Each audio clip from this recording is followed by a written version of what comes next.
What's up, everybody? Welcome to another episode of Why We Love PlayStation VR. Sitting across from me this week and every week, he's the bastion to my Atreyu. It's Desra.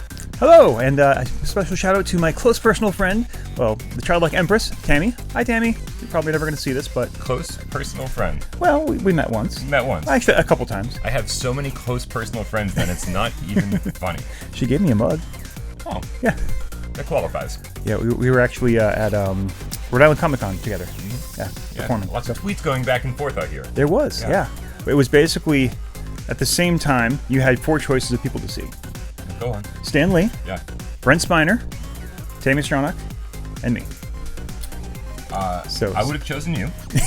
And then I would have chosen Tammy. Right. But no Tammy. It's a close second with Brett Spiner, though. And then, I mean, Stan Lee, I feel like everyone's seen... Can you introduce me?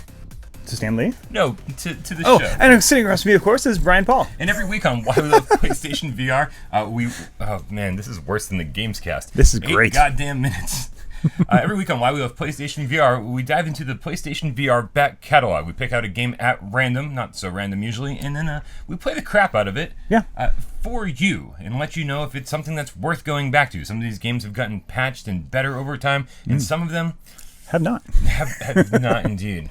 So that being said, yes. What game did we choose this week? So this week, this is a game that's been requested by a lot of people. Yeah. So you're welcome. This is Mortal Blitz. Mortal Blitz. Yes. By Skonek Entertainment. Yes.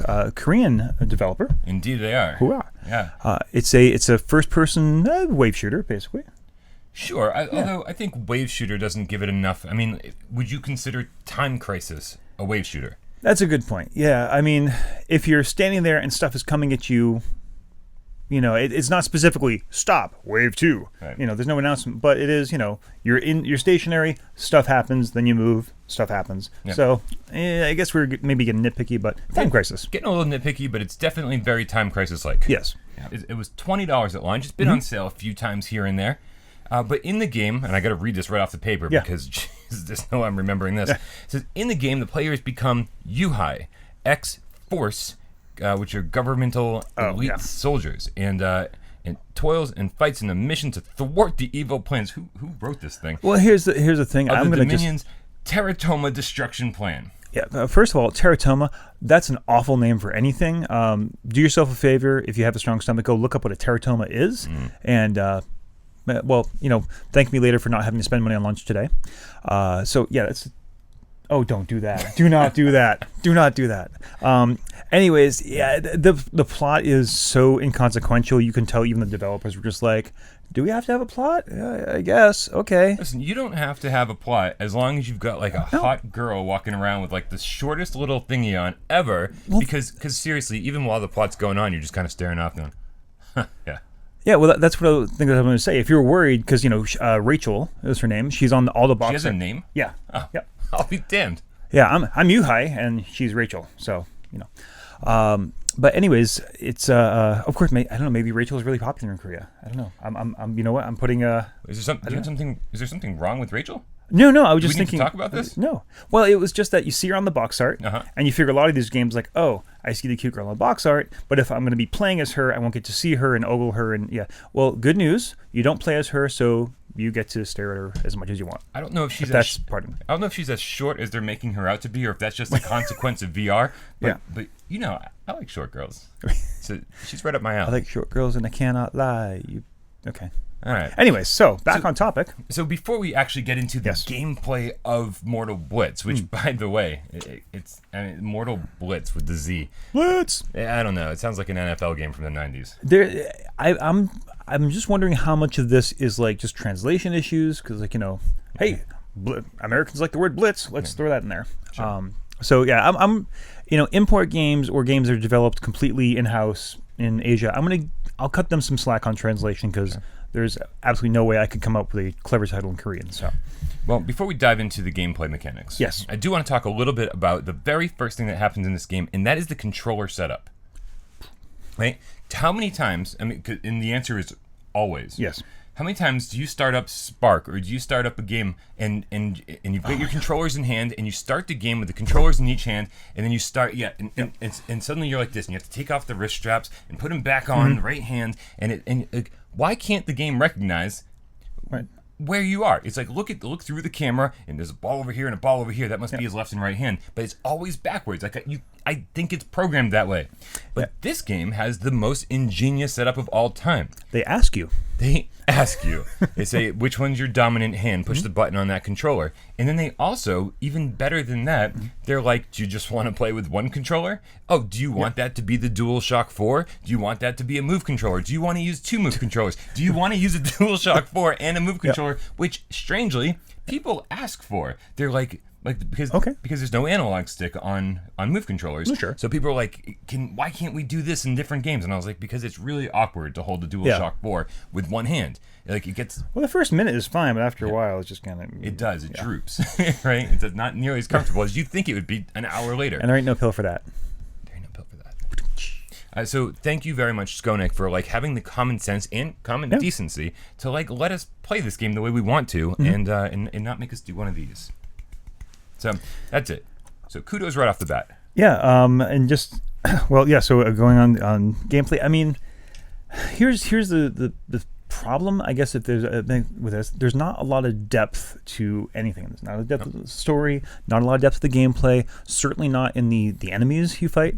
I think just off the top of my head, the total list of enemies you face are soldier. I'm gonna call it big soldier, floating exploding drones. The big soldier you have to shoot in the head. Yeah. Okay. Floating exploding drones, zombie monster, red zombie monster, blue zombie monster, and then all of those with wings. Yeah. There's not a whole lot of variety. No, and I don't think there's any variety in the blue or red. I don't know. They take a little more damage. I don't know. It's not enough to be noteworthy. That's for sure. Yeah. And variety becomes a bigger problem, not just in the enemy types. It's also a huge problem in the environments. Yeah. Right? The greatest part of this game, in my humble opinion, is when you start the game and you're in this like train that's going over the city, right? And then you're like enclosed with your teammates, and then the doors slide open and you see like this Blade Runner-esque neon-looking city down below, right? And you're like, oh, this looks amazing, and especially it does have a PlayStation 4 Pro patch, and so like if you've got a Pro, this thing looks like super high res. It looks really, really nice. It's a beautiful looking game. But once you teleport over to the other train that you blow the doors off of, that's pretty much the end of the variety in the environments. Hope you like Gunmetal Gray. Yeah, that is like literally it. You're running through factories and seemingly warehouses and just bases and stuff that are all look almost identical. Yeah. So it's very. I mean, it's weird too because like the 4 main characters, and this is the thing. There's these 4 main characters that are introduced, and you get the feeling like at some point they wanted us to be able to play as one of these 4 characters. Maybe. Because whenever you show up, there's like your point of view and then 3 others, and it's very much like a load screen where you would in another game choose to be one of those other players, but that never happens. But those character designs are pretty well thought out and interesting. One guy has this weird turtleneck thing going on his head, But yeah, the environments and the enemies are just kind of like they ran out of steam. So there's that.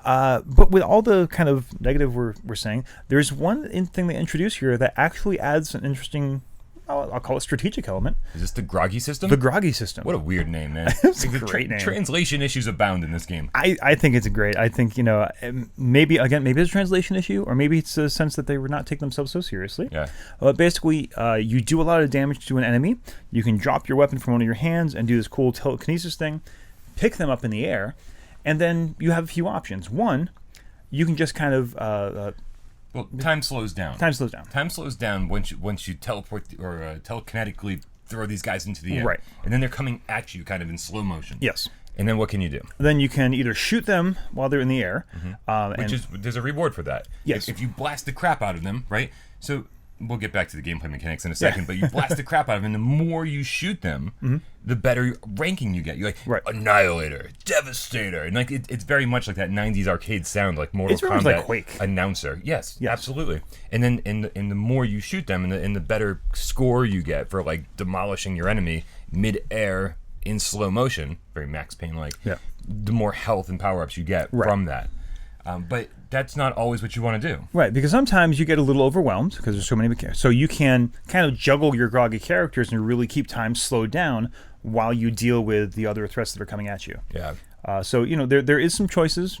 Are some choices you need to make, and it's again, it's kind of just scratching at the surface of what could have been a very interesting gameplay. I just ran. Well, there's a few different weapon choices. I don't know. There wasn't a huge, like, I didn't feel like this was radically different. It's just like, oh, this shotgun, that's more powerful than the gun I was using. Yeah. The only one that was kind of fun was that rocket launcher. Yep. Everything seems a little underpowered until you get the rocket launcher, and it's just like one shot kill of everything. But they only have like 5 shots of it. So well, let's talk a little bit about how you play this game. Then. Yeah. All right. You get one move controller in each hand, or DualShock 4, however you feel like playing Jeremy King. And what happens is there's a button to make this hand equip your gun. You have like standard pistols that never run out of ammo. Nope. Right? But you hit that button real quick, and then you switch that telekinesis hand. Right. Right? And the telekinesis hand not only can do the Groggy system deal, but it can also like grab guns, grab boxes, grab chairs, grab anything around you, grenades. Catch a grenade that's launched at you from someone else and toss it back. Exactly. Yay. And so like, you got to get real used to switching between the gun and your telekinesis very quickly. Yep. And so with the Groggy system, it's funny because you have to, you're shooting at this guy, he turns pink, which means you can initiate the Groggy system, and then you use your telekinesis, you launch him up in the air, and then you have to switch back to the other gun if you want the most points possible, and then you're shooting at him with 2 guns. Because so often I was like shooting at him with 1 gun and telekinesis on accident because I didn't have that mechanic down.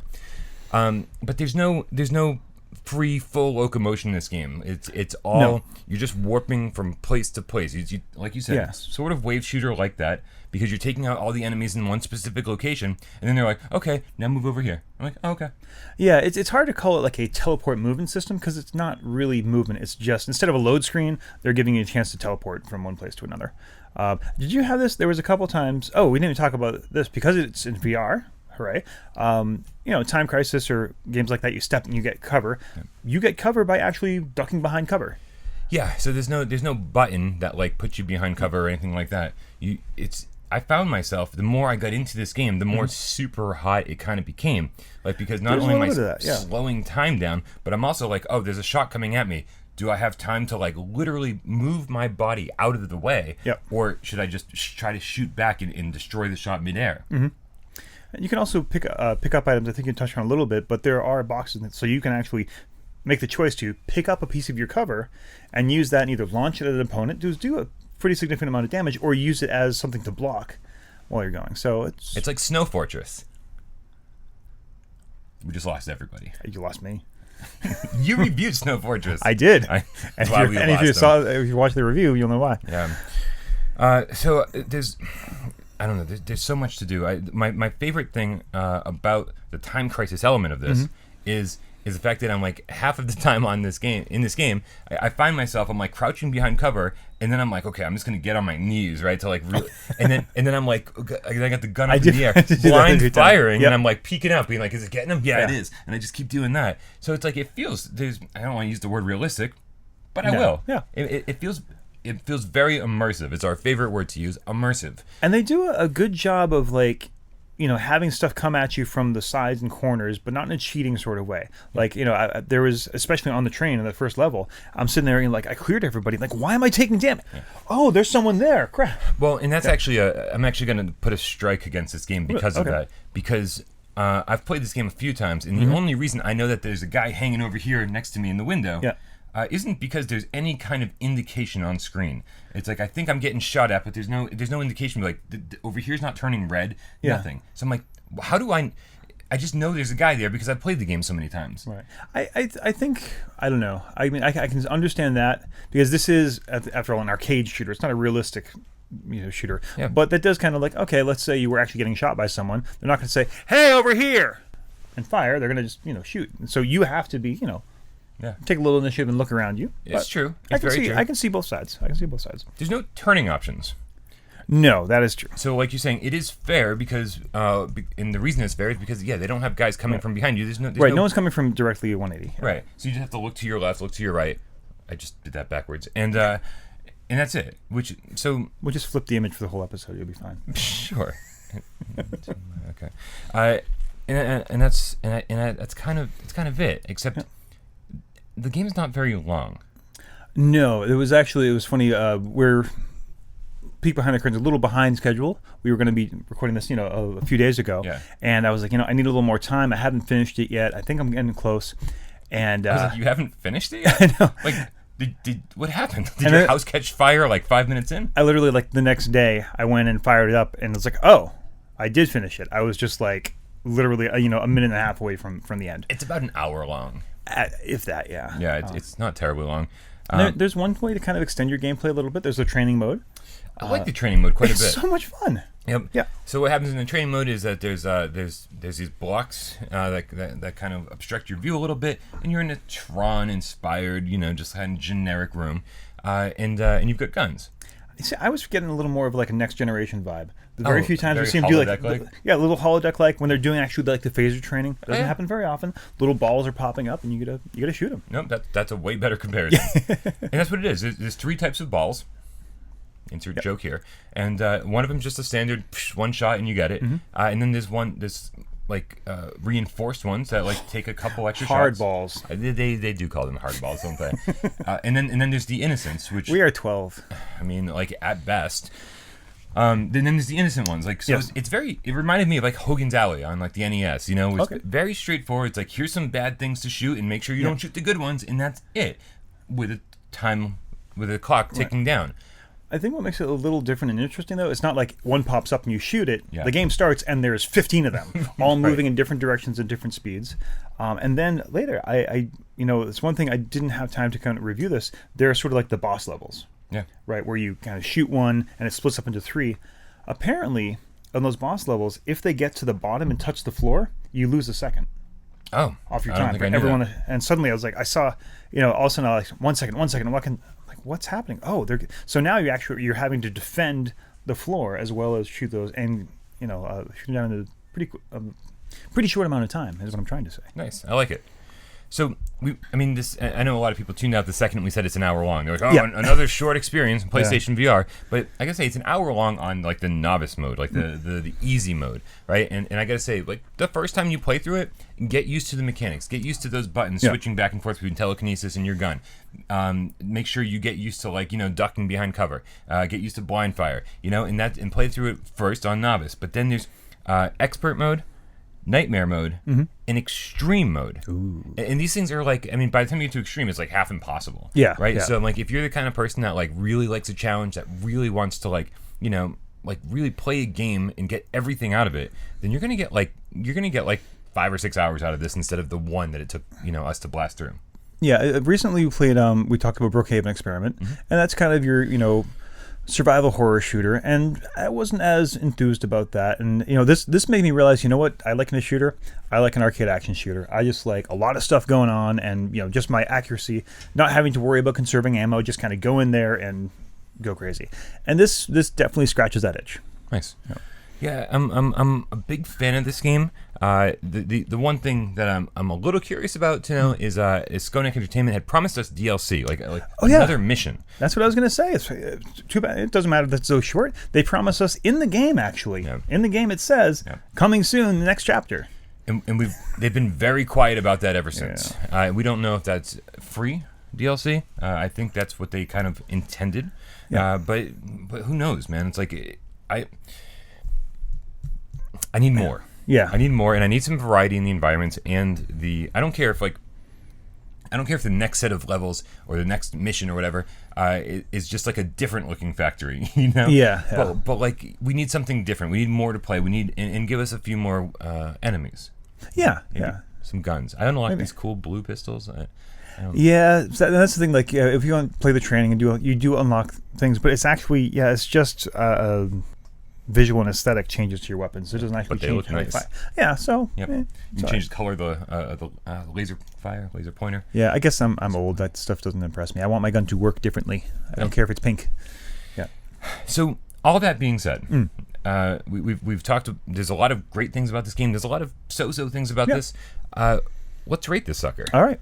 So just to refresh on the rating scale, number 1 is, oh my gosh, you need to buy this right now. If you have a PlayStation VR, this should be in your library. End of discussion. 2, yeah, it's okay. Pick it up. If it's on sale, great. If you got a bunch of money burning a hole in your pocket, we're not gonna make fun of you. Also, support us on Patreon. Well, that too. Yeah, do that first, and then pick up this game. Maybe that should be the official rating. Maybe. Yeah. 3 is no. Do not buy this under any circumstances. Do not reward these people, and we don't want you to buy crap. So, what do you think? This is tough for me. Yeah. This is really tough for me because I love every second I spend with this game, but those seconds are so like all 6,000 of them. Right. I don't know. I just because I like it a lot does not mean that everyone else is going to like it a lot. Yeah. I need to like think about this critically, and because of that, I'm going to give it a very, very solid 2, a very strong 2. Meaning the second it goes on sale for $10, which I think it has been on sale for before. I think the 1 year anniversary had it for that. Definitely get it for that. And if the DLC comes out, and it's free, then then just ignore everything I just said, and it's a 1. Because if they could double the length of this game, it's the same thing as cutting the price in half. Yeah, I'd have absolutely, almost exactly the same rating. I had a lot of fun with it. Your mileage may vary. It's a competently executed light shooter for VR, and yeah, I do the same thing. If one of the reasons we waited so long to do this is we were kind of hoping for that DLC to come out. Yeah, but it hasn't yet. So maybe buy it with the gamble that's going to happen. But either way, yeah, solid 2, very solid 2. Yeah, that's kind of it. Good times. I don't know. I feel like I could talk about this game all day, but like I feel like we. Just one thing. I don't know if we're wrapping up. I do have the Des Nugget. I knew this was going to come. Sorry. Eventually. So this is from Skonak Entertainment. This is actually the PSVR version. Is a port of a full-on VR arcade experience they made. There was actually, you had a physical gun, a backpack, and gloves, and it was actually made to be played in a 20-foot by 20-foot space. So there's actually a lot more walking around and physically interacting with levers and things like that. This was kind of a launch or a test idea for what they're planning on doing is a series of VR arcades where you would like pay X amount of dollars to walk in, and there'd be a bunch of different rooms that you come in and do like a $10 or 10-minute like attraction, they're calling it. So you'd play Mortal Blitz for 10 minutes, you do whatever. So maybe that didn't work and they're floundering, or maybe they said, you know what, this game was fine, but we're going to put everything down on this. So the last I checked, they actually have a few more attractions coming, so it must be working out pretty well. Okay. And one of the next attractions that's coming is actually Mortal Blitz Legacy, which is a prequel to this game. Maybe. Why do you work on prequel and not DLC? Yeah, maybe we'll get the prequel as DLC. Yeah, okay. Just be a bunch of dudes walking around in the VR room. All right, you guys, that's pretty much the end of another episode of Why We Love PlayStation VR. Make sure you comment below. Let us know what you thought of Mortal Blitz, and also let us know what other games you want us to cover. The list is getting pretty damn long. They want us to cover a lot of things. Yeah, well, that's good. That's right. As always, my name is Brian Paul. My name is Des. And we'll see you next week.